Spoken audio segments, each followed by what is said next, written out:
आज पुणी आउ गए नुआ वीडियो को आपको स्वागत। गत जानुआरी मास 3 तारिख 2026 रे अमेरिका वेनेजुएला उपर राति 2टार सशस्त्र बाहिनी संगे आक्रमण करी वेनेजुएला राष्ट्रपति को शून्य शून्य उठे नहीं आसी अमेरिका कोर्टे दाखल कले। तांकर अपराध थिला निशा कारोबार, ड्रग्स सप्लाए आउ अस्त्रशस्त्र चोरा चालाण इत्यादि दोषी। से राति अधरे उठाई अणागला। किंतु प्रकृत कौन अमेरिका ठीक कला कि कौन एमती करिया द्वारा अंतरराष्ट्रीय आईन उल्लंघन है कि यह द्वारा अन्य देश मानकर कौन प्रतिक्रिया सृष्टि है। वेनेजुएला राष्ट्रपति को अमेरिका उठे नेला परे भी वेनेजुएला जनता माने बा जनसाधारण माने कहीं यार प्रतिरोध कले नहीं। आउ सेठाकार प्रतिरक्षा प्रणाली सक्रिय है ना कहीं कौन कारण थी पारे। चलतु किसी संक्षिप्त भाव में आलोचना करिया। लाटिन अमेरिकार गोटे देश ना है वेनेजुएला। सेठाकार राष्ट्रपति निकोलस मदुरो से बहुत अत्याचारी शासक थे। से चाहूला सत्तार पावर से सब रहू आ लोक मैंने ता विरोध कहीं किसी न कहतु। जदि किसी कहले ताने तांको बिना अपराध रे जेल पुरौला। आ विरोध दल को भी एमती निर्वाचन लड़वा सुधा सुजोग दे ना माने एते तानास एते बदमाश। विश्व में जी तेल अच्छी तार 18% रु अधिक से वेनेजुएला से तेल गच्छित होकर अच्छी। एमती 4टा देखा गले वेनेजुएला पूरा हाएस्ट अच्छी तेल मामला रे। से जो चाहता सेठाकार जनसाधारण को सुखी जीवन दे पारि था किंतु से चाहिला नहीं। से चाहूला कौन से चाहूला निजे पावर रुहते ता बाद आउ कहीं सत्ता बा से पावर को दखल कर न पारंतु। से सेठाकार मीडिया आउ कोर्ट कचेरी एवं सबू संस्था उपर से कब्जा कर रखिला। आ तार जति लोक तार जति अति चाटुकार लोक सबू से संस्थार बसईला। से माने केवल से राष्ट्रपति को केवल बाहा बाहा करेंगे। आउ विरोध में जी भी कह डायरेक्ट जेल पुरौला। आ से जितुला भी केमी से ईवीएम माध्यम जितुला। ईवीएम तो आराम से फर्जरी करहब। से ईवीएम माध्यम से बारंबार जितुला। एमती से बारंबार ईवीएम माध्यम जितुला। से ईवीएम को केबे से बैन करू नथिला। अन्य देश बैन है किंतु सी केबे से बैन करू नथिला। मुद्रो बारंबार जिते जितिला से पावर लोभी हो गला, क्षमता लोभी हो गला। सी आउ लोक सहित खातिर कलानी माने दादागिरी तानाशाही। मीडिया ता कब्जा, कोर्ट कचेरी ता कब्जा, आउ जी संस्था सब ता कब्जा। से मन इच्छा अनुसार शासन करुला। एमती अमेरिका विरोध में बारंबार भाषण देकी लोके भावुले एटा हमर राष्ट्रवादी आ भल राष्ट्रपति कहीकि लोक भी किसी सम्मान करुले। धीरे धीरे जा हो लोकंर आखि भी खुलला। आ समस्ते राष्ट्रपति को विरोध करने को लगे। जी भी ताको विरोध कला ताको डायरेक्ट नहीं जेल पुरैला। से तेल तो बिक्री करुला बाहर को हेले अमेरिकार विरोधी मानक ही से तेल बिक्री करुला। जमती रूस, चाइना, उत्तर कोरिया, ईरान एमानंकु से तेल बिक्री करुला। आउ कंपानी मानक ही देश को एलाउ करुला। किंतु अमेरिका को आउ अमेरिकार सहयोगी मानक केबे पुरौ नथिला। एही कारण दी जन मध्य बागयुद्ध भी हुए। अमेरिका भी बहुत थर धमकी भी तथापि से मानिबा लोक नुहे। कहीं चीन आउ रूस आउ अन्य देश में टेकिले सी भी आहरी उछुड़ा। कि अमेरिका तो अमेरिकार भी बस जन तानाशाही सी भी छाड़िया लोक नुहे। जाना है ट्रम्प से आईन निजे तैयारी करे भांगे भी निजे। जर कहते कि गरीब पुओ मांकड़ माइले 200 किंतु धनी पुओ मांकड़ माइले 200 ना। एटा गोटे ट्रायल एमती कह जाए कि ताने जी धनी जी पावरफुल ता पाखर कौन सी नियम कानून ना।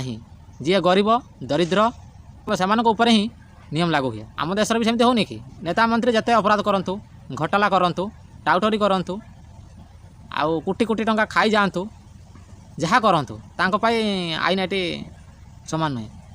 आईनटा ठीक अच्छी, आईन समस्त सामान किंतु एटा आईन को जी चलाऊ जी से माने आईन को ठीक रे लागू करती ना। कहीं से ही तो सब आईन चलाउछन्ति ना। से ही आईन को चलाउछन्ति। आईन जमीती से आईन को जमीती चलेबे आईन सेमती काम करियो। जे आगु बाबा साहब कहते संविधान मु लिखिदेली किंतु भल लोकों हाथ में जदि संविधान पड़ा ताने समस्ते सुख शांति रे रहिबे। आउ जदि खराब लोकों हाबुटे संविधान पड़ा तेबे संविधान ଖରାପ ହିଁ ସାବ୍ୟସ୍ତ ହୋଇଯିବ ଏମିତି ବାବା ସାହେବ କହିଥିଲେ କିନ୍ତୁ ତାହା ଏବେ ସତ୍ୟ ହେବାକୁ ଯାଉଛି। ଭେନେଜୁଏଲା ରାଷ୍ଟ୍ରପତି ସେମିତି ତାନାଶାହୀ, ଅତି ତାନାଶାହୀ।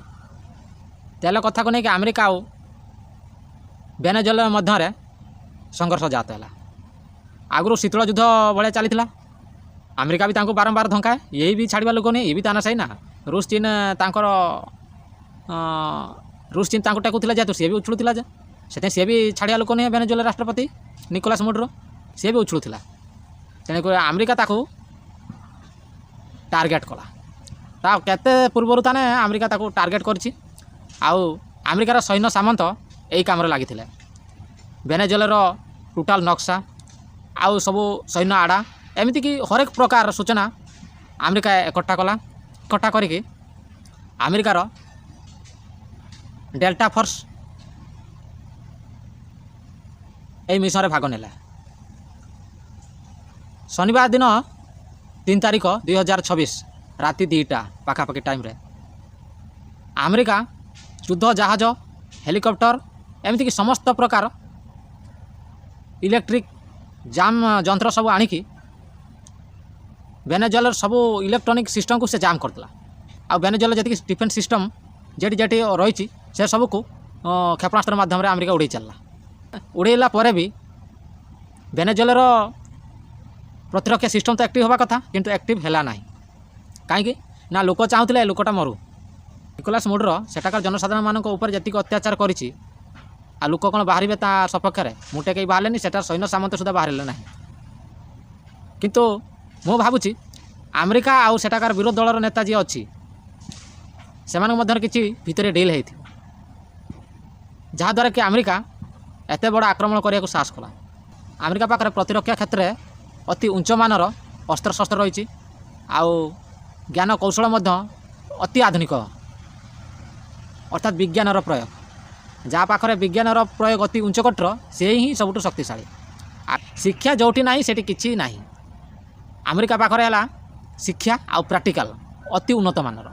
କିନ୍ତୁ ଆମ ଭାରତର ଅର୍ଥ ବ୍ୟବସ୍ଥା ସେଠିକାର ଅର୍ଥ ବ୍ୟବସ୍ଥା ସମାନ ନୁହେଁ, ଆଉ ସେଠିକାର ଶିକ୍ଷା ଏଠିକାର ଶିକ୍ଷା ସମାନ ନୁହେଁ। ସେଥିପାଇଁ ଆମ ଭାରତୀୟ ଲୋକ ସେଠିକି ପାଠ ପଢ଼ିବାକୁ ଯାଆନ୍ତି। ଏବେକା ଯୁଗରେ ଯେଉଁ ଦେଶ ଶିକ୍ଷା ଆଉ ବିଜ୍ଞାନ କ୍ଷେତ୍ରରେ ପୁରା ପଛକୁ, ସେ ହିଁ ସବୁଠୁ ଦୁର୍ବଳ। ଆଉ ଯିଏ ଶିକ୍ଷା ଆଉ ବିଜ୍ଞାନ କ୍ଷେତ୍ରରେ ଆଗରେ, ସେ ହିଁ ସବୁଠୁ ଶକ୍ତିଶାଳୀ। ଏବେ ଭେନେଜୁଏଲା ରାଷ୍ଟ୍ରପତି କ'ଣ କରୁଥିଲା? ଲୋକଙ୍କୁ ଶୋଷଣ କରୁଥିଲା ଆଉ ଅତ୍ୟାଚାର କରୁଥିଲା। ଶିକ୍ଷା ଆଉ ବିଜ୍ଞାନ ଉପରେ ତା'ର ପ୍ରସାର ନଥିଲା, ଯାହାଫଳରେ କି ସେଠାକାର ଜନତା ମଧ୍ୟ ତା ସପୋର୍ଟରେ ପ୍ରଦର୍ଶନ କରିବାକୁ ସୁଦ୍ଧା ବାହାରିଲେ ନାହିଁ। ଗୋଟିଏ ଦେଶର ଜନତା ହିଁ ବିଭୀଷଣ ସାଜିଥାନ୍ତି। ଆଉ ସେ ଦେଶର ଜନତାଙ୍କୁ ସେଠିକାର ସରକାର ଯଦି ଅତ୍ୟାଚାର କରେ, ତେବେ ଅଟୋମେଟିକ୍ ଜନତା ସରକାରର ବିରୋଧୀ ହୋଇଯାଆନ୍ତି। ସେ କ'ଣ କରନ୍ତି? ଆନ୍ଦୋଳନ କରନ୍ତି, ପ୍ରଦର୍ଶନ କରନ୍ତି, ଧର୍ମଘଟ କରନ୍ତି। ଏମିତିକି ଦରକାର ପଡ଼ିଲେ ବି ଅନ୍ୟ ରାଷ୍ଟ୍ରମାନଙ୍କୁ ଡାକି ଆଣିକି ଆମ ନିଜ ଦେଶର ସରକାରଙ୍କୁ ନଷ୍ଟ କରିଦିଅନ୍ତି। ସେମିତି ହେଲାନି କି? ନେପାଳରେ ବି ସେମିତି ହେଲା, ଶ୍ରୀଲଙ୍କାର ବି ସେମିତି ହେଲା। ତାନାଶାହୀର ଦିନେ ହିଁ ଦିନେ ଅନ୍ତ ହେବ। ଆଜି ଜନସାଧାରଣମାନେ ମାନୁଛନ୍ତି ବୋଲିକା ସରକାର, ଆଉ ଜନସାଧାରଣ ହିଁ ମାନିବେ ନାହିଁ, ସରକାର କେଠି ହେବ? ସରକାର କହିଲେ ଜନସାଧାରଣଙ୍କୁ ବୁଝାଏ, ଆଉ ନେତା ମନ୍ତ୍ରୀ ଏମାନେ ହେଲେ ଦେଶର ସେବକ, ଅର୍ଥାତ୍ ଜନସାଧାରଣଙ୍କର ଚାକର କହିଲେ ଚଳିବ। ଆଉ ତୁମେ ଯଦି ନେତାଗିରି କରିବ, ଦାଦାଗିରି କରିବ, ତାନାଶାହୀ କରିବ, ଜନସାଧାରଣଙ୍କୁ ଗୋଡ଼ି ମାଟି ଭଳିଆ ଦେଖିବ, ପୋକଜୋକ ଭଳିଆ ଦେଖିବେ ଜନସାଧାରଣଙ୍କୁ, ସେମିତି ହେଲେ ସରକାର ମାନେ କ'ଣ ଆଉ ତିଷ୍ଠିବେ ନା? କିଛି ସେ ଇଭିଏମ୍ ଆଣୁ, ଯାହା କିଛି ଆଣୁ। ଆରେ ଜନସାଧାରଣ ଯେଠି ବାହାରିବେ ସେଠି ଇଭିଏମ୍ କାମ କ'ଣ ଦେବ କି? ସେଠିକାର ସୈନ୍ୟବାହିନୀ କାମ କ'ଣ ଦେବ କି? ସେଠାକାର କମ୍ପାନୀ ମାନେ ବି କାମ କ'ଣ ଦେବ? ଆରେ ଗୋଟେ ଅଫିସରେ ଜନସାଧାରଣ ବାହାରିକି ତାଲା ମାରିଦେବେ। ସେ ଅର୍ଡ଼ର ଫର୍ଡ଼ର ଯେତିକି ଯେଉଁ ସେତିକି ମିଡ଼ିଆ ଫିଡ଼ିଆ ଯେଉଁ କବ୍ଜା କରୁନାହାନ୍ତି, ସେ ମିଡ଼ିଆ ଫିଡ଼ିଆକୁ ସେମାନେ କବ୍ଜା କରିଦେବେ। ସରକାର ଯିବେ କୁଆଡ଼େ? ନେପାଳରେ ଯେମିତି ହେଲା, ସବୁ ନେତାଙ୍କୁ ପିଟିକା ମାରିଦେଲେ ଆଉ ହଟେଇଲେ ବି। ସେଇଭଳିଆ ଜନସାଧାରଣ ହିଁ ଦେଶର ମାଲିକ, ଆଉ ସେମାନେ ହିଁ ସରକାର। ଯେମିତି ଯିଏ ଯେମିତି କର୍ମ କରିବ ସିଏ ସେମିତି କିଡ଼ା ଖାଇବ। ଏବେ ଭେନେଜୁଏଲା ରାଷ୍ଟ୍ରପତି ତାନାଶାହୀ କରୁଥିଲା, ଜନସାଧାରଣଙ୍କୁ ପୋକଜୋକ ଭଳି ଦେଖୁଥିଲା।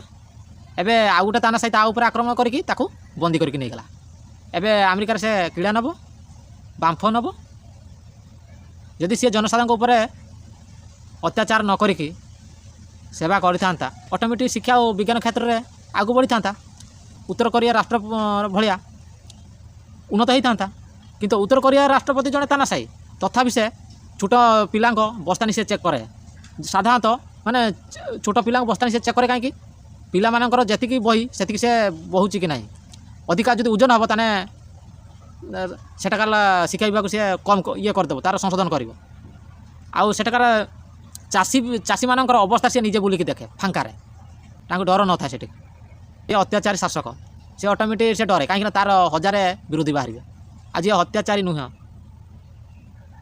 ତା ବିରୋଧରେ କିଏ ବାହାରିବ ସେଇଭଳିଆ କିମ୍ ଜିମ୍ ବି ଗୋଟେ ତାନାଶାହ କିନ୍ତୁ ସିଏ ଏତେ ଅତ୍ୟାଚାର କରେନି କିନ୍ତୁ ତା'ର ଯେମିତି ତାର କିନ୍ତୁ ଆଇନ କାନୁନ ବହୁତ କଠୋର କରେ ଆଇନ କାନୁନ କଠୋର କଲେ ବି ଯେତେବେଳେ ଜନତା ମାନେ ଅସନ୍ତୁଷ୍ଟ ସେତେ ଆଇନ କାନୁନ କଠୋର କଲେ ବି କିଛି ଫାଇଦା ହେବନି କାହିଁକିନା ସିଏ ତା ପାଖରେ ସିନା ଧରା ଯେ ଦେଶରେ ବି ପରମାଣୁ ଅଛି ସେଠାକାର ରାଷ୍ଟ୍ରପତି କି ପ୍ରଧାନମନ୍ତ୍ରୀ କି ଆଉ କି ଆଇନ କାନୁନ କଠୋର କରିଦିଅନ୍ତି ତାପରେ ଲୋକଙ୍କ ଉପରେ ଅତ୍ୟାଚାର କରନ୍ତି ସେମାନେ ଭାବନ୍ତି ଆମ ଉପରେ କେହି ଆକ୍ରମଣ କରିପାରିବେ ନାହିଁ କାହିଁକିନା ଆମ ପାଖରେ ପରମାଣୁ ଅଛି କିନ୍ତୁ ତୁମ ପାଖରେ ଯେତିକି ପରମାଣୁ ଅଛି ଅନ୍ୟମାନଙ୍କ ପାଖରେ ବି ତାଠୁ ଅଧିକ ପରମାଣୁ ଅଛି ଆଉ ଜନସାଧାରଣ ଉପରେ ଯଦି ଆକ୍ରମଣ କରିବ ତାହେଲେ ଅଟୋମେଟିକ୍ ଅନ୍ୟ ରାଷ୍ଟ୍ରମାନେ ବାହାରି ପଡ଼ିବେ ତୁମକୁ ଆକ୍ରମଣ କରିବେ ଆଉ ସେତେବେଳେ ଦେଶର ଜନତା ସେଇ ବିଦେଶ ରାଷ୍ଟ୍ରମାନଙ୍କର ସହିତ ଯୋଗ ଦେବେ ସେତେ ତୁମର ସୈନ୍ୟବାହିନୀ କି ଆଉ କେହି ସେମାନେ ତ ସେଇ ଦେଶର ଜନତା ସେମାନେ ତ ଅଟୋମେଟିକ୍ ତାଙ୍କର ଛାଡ଼ିଦେବେ ଆମ କର୍ମ ଯେମିତି ଫଳ ସେମିତି ତାନାଶାହୀମାନଙ୍କ ଦିନେ ନା ଦିନେ ଅନ୍ତ ହେବ ଆଜି ପାଇଁ ଭିଡ଼ିଓ ଏତିକି ଧନ୍ୟବାଦ।